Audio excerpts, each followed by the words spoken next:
Ilmu yang khas Jawa adalah ilmu titen. Ilmu titen dari asal kata niteni atau memperhatikan, yaitu pengetahuan Jawa yang lahir dari pengamatan berulang atas alam, waktu, dan laku manusia, lalu dipakai sebagai pedoman praktis. Ia bukan ramalan gaib, melainkan hipotesa kerja untuk menentukan kapan saat menanam, melaut, atau menggelar hajatan. Dari titen tumbuh pranoto mongso atau tanda musim, kebiasaan memilih pasaran untuk keramaian pasar, hingga weton sebagai ritme sosial keluarga.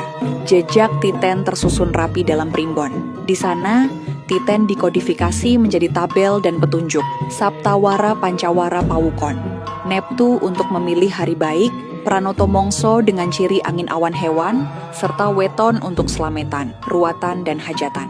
Ilmu titen pada masa Islamisasi Jawa tidak hilang begitu saja. Ia dibingkai ulang dalam bahasa dan etika Islam. Di tingkat praktik, kiai atau pesantren menjadi filter. Ilmu titen boleh sebagai adat dan manajemen waktu, namun ditolak ketika berubah menjadi ramalan nasib, jimat, atau perdukunan. Ilmu titen hidup sebagai kebijaksanaan lokal yang berbahasa Islam, membantu keteraturan sosial sambil menjaga kemurnian tauhid. Follow dan repost untuk konten Islam Jawa setiap hari.